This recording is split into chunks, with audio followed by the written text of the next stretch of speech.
Lucia felt that dinner, as far as she went, was a huge success. Stephen was seated just opposite her, and now and then she exchanged little distant smiles with him. Next her on one side was Lord Tony, who adored her story about Stravinsky and Greatorex. She told him also what the Italian ambassador had said about Mussolini, and the Prime Minister about checkers. She was going to pop into lunch on her way down to Risholme after this delicious party. Then conversation shifted, and she turned left and talked to the only man whose identity she had not grasped.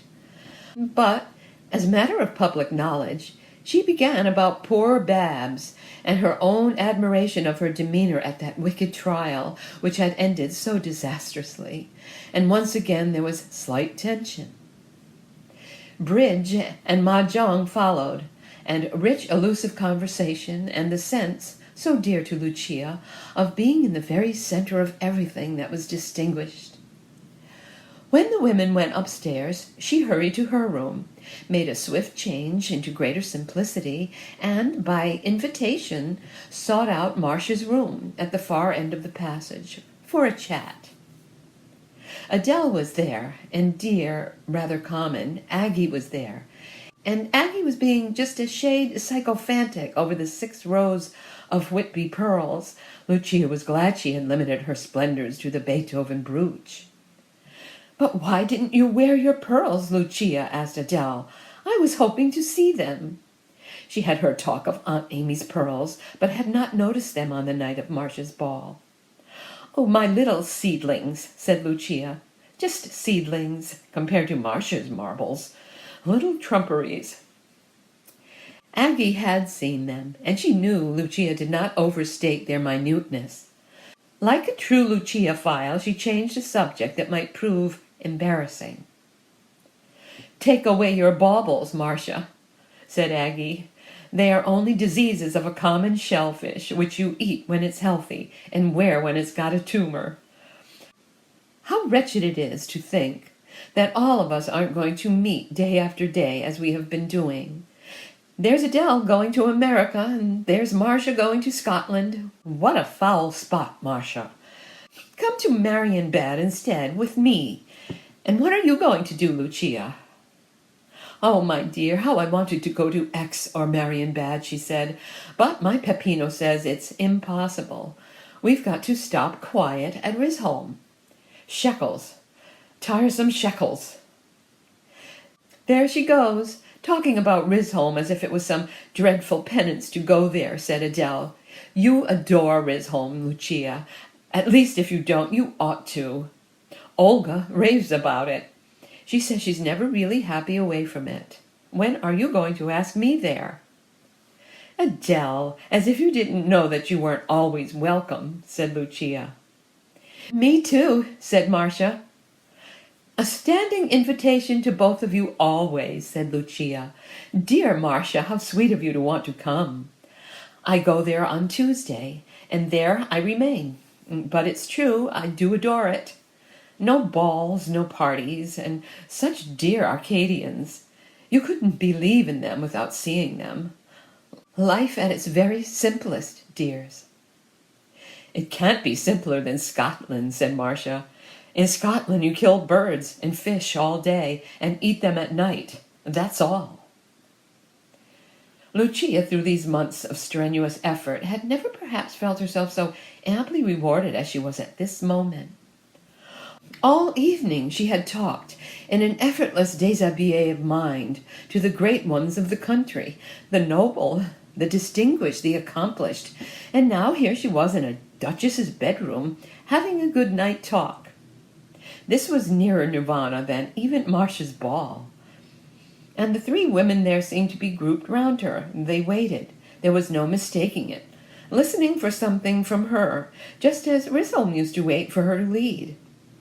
She felt that she was truly attaining, and put her chin in her hand and looked a little upwards. "I shall get tremendously put in my place when I go back to Risholme again," she said. "I'm sure Risholme thinks I have been wasting my time in idle frivolities. It sees perhaps in an evening paper that I have been to Aggie's party, or Adele's house, or Marcia's ball, and I assure you it will be very suspicious of me, just as if I didn't know that all these delightful things were symbols. Adele had got the cataleptic look of a figure in a stained glass window, so rapt she was. But she wanted to grasp this with full appreciation. "Lucia, don't be so dreadfully clever," she said. "You're talking high over my head. You're like the whir of an airplane. Explain what you mean by symbols." Lucia was toying with the string of Whitby pearls, which Marcia still held with one hand. The other she laid on Adele's knee. She felt that a high line was expected of her. "My dear, you know," she said, "all our runnings about, all our gaieties, are symbols of affection. We love to see each other because we partake of each other. Interesting people, distinguished people, obscure people, ordinary people. We long to bring them all into our lives in order to widen our horizons. We learn, or we try to learn, of other interests beside our own. I shall have to make Risholm understand that dear little Alf, playing the flute at my house, or half a dozen princes eating quails at Marcia's mansion, it's all the same, isn't it? We get to know the point of view of prize fighters and princes. And it seems to me, Lucia's gaze grew a shade more lost and aloof. It seems to me that we extend our very souls," she said, "by letting them flow into other lives. How badly I put it! But when Eric Greatorex, so charming of him, played those delicious pieces of Stravinsky to me before dinner, I felt I was stepping over some sort of frontier into Stravinsky. Eric made out my passport, a multiplication of experience. I think that is what I mean." None of those present could have said with any precision what Lucia had meant, but the general drift seemed to be that an hour with a burglar or a cannibal was valuable for the amplification of the soul. "Odd types, too," she said. "How good for one to be put into touch with something quite remote. Marcel Periscope. You met him at my house, didn't you, Aggie?" "Why wasn't I asked?" said Marcia. Lucia gave a little quick smile, as at some sweet child's interruption. "Darling Marcia, why didn't you propose yourself? Surely you know me well enough to do that." "Yes, Marcel, a cinema artist. A fresh horizon, a fresh attitude towards life. So good for me. It helps me not to be narrow.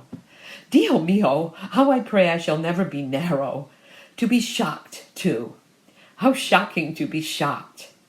If you all had 50 lovers apiece, I should merely think it a privilege to know about them all." Marcia longed, with almost the imperativeness of a longing to sneeze, to allude directly to Stephen. She raised her eyes for a half-second to Adele, the priestess of this cult in which she knew she was rapidly becoming a worshipper. But if ever an emphatic negative was wordlessly bawled at a tentative inquirer, it was bawled now. If Lucia chose to say anything about Stephen, it would indeed be manna, but to ask, never. Aggie, seated sideways to them, had not seen this telegraphy, and spoke unwisely with her lips. "If an ordinary good-looking woman," she said, "tells me that she hasn't got a lover or a man who wants to be her lover, I always say, 'You lie.' So she does. You shall begin, Lucia, about your lovers." Nothing could have been more unfortunate. Adele could have hurled the entire 6 rows of the Whitby pearls at Aggie's face. Lucia had no lover, but only the wraith of a lover, on whom direct light must never be flashed. Such a little reflection should have shown Aggie that. The effect of her carelessness was that Lucia became visibly embarrassed, looked at the clock, and got up in a violent hurry. "Good gracious me," she said, "what a time of night! Who could have thought that our little chat had lasted so long? Yes, dear Adele, I know my room on the left with my name on the door. Don't dream of coming to show it me." Lucia distributed little pressures and kisses and clingings, and holding her very smart pale blue wrapper close about her, slid noiselessly out in her slippers into the corridor. It was late. The house was quite quiet. For a quarter of an hour ago they had heard the creaking of men's footsteps going to their rooms. The main lights had been put out. Only here and there down the long silent aisle there burned a single small illumination. Past half a dozen doors Lucia tiptoed, until she came to one in which she could just see the name Philip Lucas, preceded by a dim hieroglyph which of course was Mrs. She turned the handle and went in. 2 yards in front of her, by the side of the bed, was standing Stephen, voluptuous in honey-colored pajamas. For one awful second, for she felt sure this was her room, and so did he, they stared at each other in dead silence. "How dare you?" said Stephen, so agitated that he could scarcely form the syllables. "And how dare you?" hissed Lucia. "Go out of my room instantly." "Go out of mine," said Stephen. Lucia's indignant eye left his horror-stricken face and swept around the room. There was no Chinese paper on the wall, but a pretty Morris paper. There was no Charles II bed with tapestry, but a brass-testered couch. There was no Chippendale wardrobe, but something useful from Tottenham Court Road. She gave one little squeal of a pitch between the music of the slate pencil and of the bat, and closed his door again. She staggered on to the next room, where again the legend Philip Lucas was legible, popped in, and locked the door. She hurried to the door of communication between this and the fatal chamber next it, and as she locked that also, she heard from the other side of it the bolt violently pulled forward. She sat down on her bed in a state of painful agitation. Her excursion into the fatal chamber had been an awful, a hideous mistake. None knew that better than herself, but how was she to explain that to her lover? For weeks they had been advertising the guilt of their blameless relationship, and now it seemed to her impossible ever to resume it. Every time she gave Stephen one of those little smiles or glances, at which she had become so perfect and adept, there would start into her mind that moment of speechless horror, and her smile would turn to a tragic grimace, and her sick glance recoil from him. Worse than that, how was she ever to speak of it to him, or passionately protest her innocence? He had thought that she had come to his room, indeed she had, when the house was quiet, on the sinister errand of love, and though when he had repudiated her, she had followed suit, she saw the recoiling indignation of her lover. If only, just now, she had kept her head, if only she had said at once, "I beg your pardon, I mistook my room," all might have been well. But how nerve herself to say it afterwards? And in spite of the entire integrity of her moral nature, which was puritanical to the verge of prudishness, she had not liked, no woman could, his unfeigned horror at her eruption. Stephen next door was in little better plight. He had had a severe shock. For weeks Lucia had encouraged him to play the lover, and had, so he awfully asked himself, this pleasant public stunt become a reality to her, a need of her nature? She had made it appear, when he so rightly repulsed her, that she had come to his room by mistake. But was that pretense? Had she really come with a terrible motive? It was her business, anyhow, to explain, and insist on her innocence, if she was innocent, and he would only be too thankful to believe her. But at present, and without that, the idea of resuming the public lover-like demeanor was frankly beyond him. She might be encouraged again, though now he was safe with locked and bolted doors. He knew he would not be able to sleep, and he took a large dose of aspirin.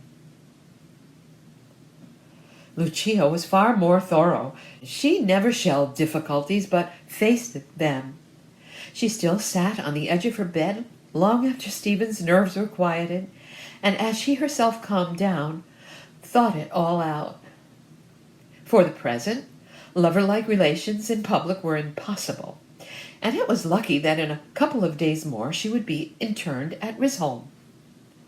Then, with a flash of genius, there occurred to her the interesting attitude to adopt in the interval. She would give the impression that there had been a lover's quarrel. The more she thought of that, the more it commended itself to her. People would notice it and wonder what it was all about, and their curiosity would never be gratified, for Lucia felt sure, from the horror depicted on Stephen's face, that he as well as she would be forever dumb on the subject of that midnight encounter.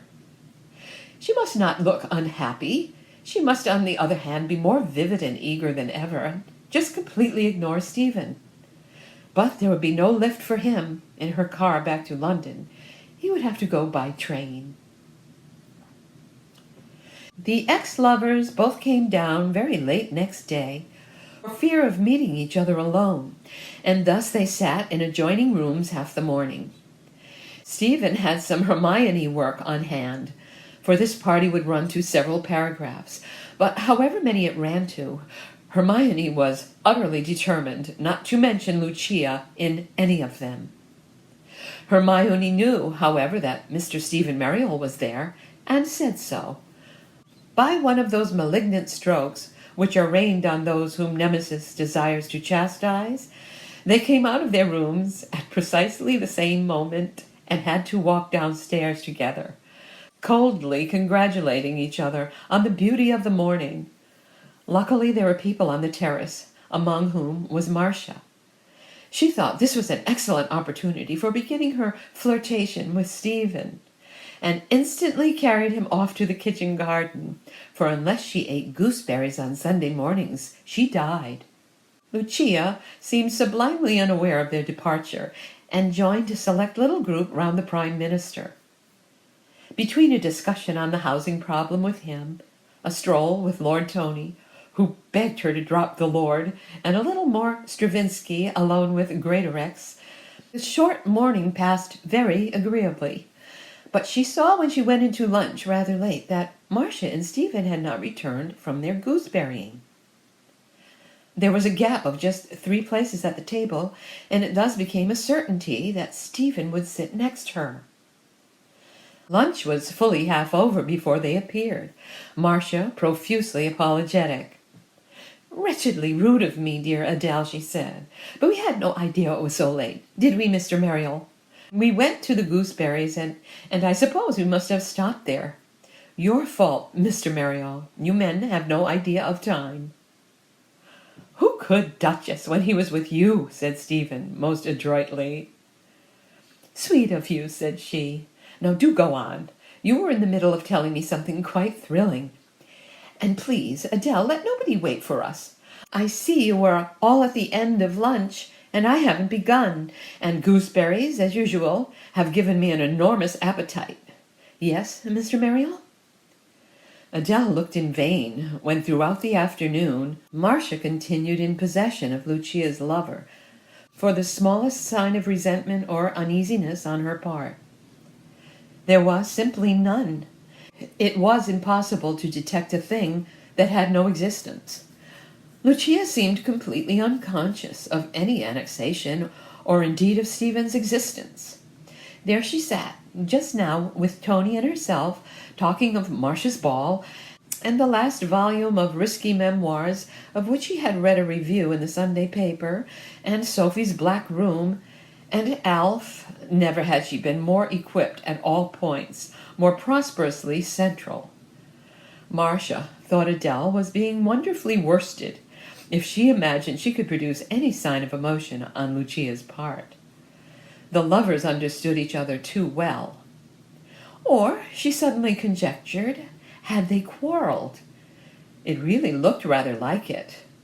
Though she and Tony were having a good Lucia-phile meeting, she almost wanted Lucia to go away in order to go into committee over this entrancing possibility. And how naturally she Tonied him. She must have been practicing on her maid.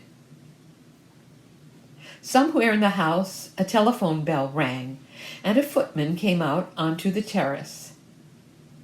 "Lucia, I know that's for you," said Adele. "Wherever you are, somebody wants you on the telephone. If you were in the middle of the Sahara, a telephone would ring for you from the sands of the desert. Yes? Who is it for?" she said to the footman. "Mrs. Lucas, my lady," he said. Lucia got up, quite delighted. "You're always chaffing me, Adele," she said. "What a nuisance the telephone is. One never gets a rest from it, but I won't be a moment." She tripped off. "Tony, there's a great deal to talk about," said Adele quickly. "Now, what's the situation between the lovers? Perfect understanding or a quarrel? And who has been ringing her up? What would you bet that it was?" "Alf," said Tony. "I wonder, Tony, about the lovers. There's something. I never saw such superb indifference. How I shall laugh at Marcia. She's producing no effect at all. Lucia doesn't take the slightest notice. I knew she would be great. Last night we had a wonderful talk in Marcia's room till Aggie was an ass. There she is again. Now we shall know." Lucia came quickly along the terrace. "Adele, dear," she said, "would it be dreadful of me if I left this afternoon? They've rung me up from Risholme. Georgie rang me up. My Peppino is very far from well.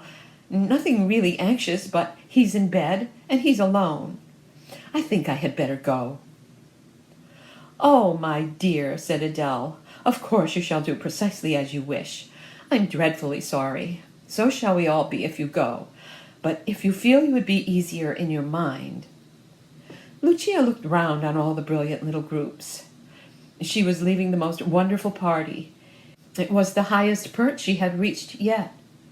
On the other hand, she was leaving her lover, which was a compensation. But she truly didn't think of any of these things. "My poor old Peppino," she said. "I must go, Adele."